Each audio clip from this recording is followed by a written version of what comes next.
against his. Jerkily, her fingers trembling as she fought for self-control, Charley pulled down the sunglasses perched on top of her head to cover her eyes in an attempt to conceal the effect he was having on her.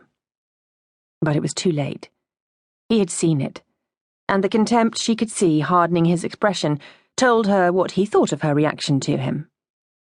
Her face, her whole body, was burning with a mixture of shocked disbelief and humiliation as she battled to rationalize and understand what had happened to her.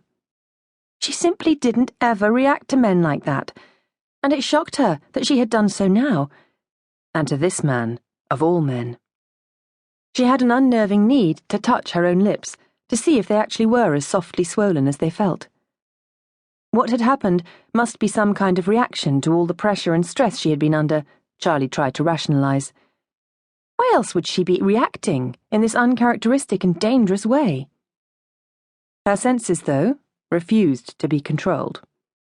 The artist's eye within her recognized the raw male power of the body that was cloaked by his undoubtedly expensive charcoal grey suit.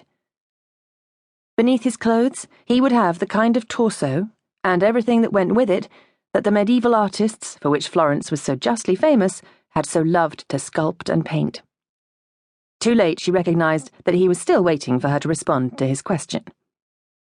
In a bid to regain the ground she felt she had lost, Charley lifted her small pointed chin and told him, "I do work for Kentham Brothers, yes." She paused, trying not to wince as she looked at the haphazard line of pots and statues, their shoddiness laid bare by the stranger's disdain, and then continued, "And the vile abominations, as you call them, are in fact very good value for money." The look of contempt that twisted his mouth into bitter cynicism, not just at the samples, but also at her, confirmed everything Charley already knew about herself. The truth was that she was as lacking in true beauty, style, and elegance, and every other female attribute there was that a man might admire, as the samples were lacking in anything truly artistic. And it was that knowledge, the knowledge that she had been judged and found wanting by a man who was no doubt a true connoisseur of her sex, that prompted her to tell him defiantly, "Not that it is really any of your business." She paused deliberately, before adding a questioning, "Signor?" The dark eyebrows snapped towards the bridge of his arrogant aquiline nose, the grey eyes turning molten platinum, as he gave her an arrogantly lofty look, and told her, "It is not Signor anything, Miss Wareham. I am Raphael Della Striozzi, Duce di Raverno. Il Duce is the form of address most people of the town used to address me, as they have addressed my father and his father before him, going back for many centuries." Il Duce? He was a duke. Well, she wasn't going to let herself be impressed, Charley told herself, especially since he was obviously expecting her to be. "Really?" Charley stuck her chin out determinedly, a habit she had developed as a child to defend herself from parental criticism.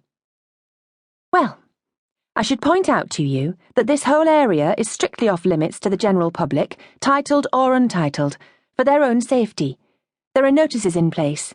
If you have issues with the restoration work which Kentham Brothers has been commissioned to do, I suggest that you take them up with the authorities," she told him briskly. Raphael stared at her in furious disbelief.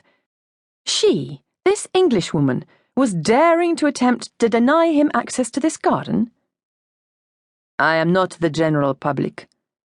It was a member of my family who originally bequeathed this garden to the town." "Yes, I know that," Charley agreed. She had done her research on the garden very thoroughly when she had first been told about the contract.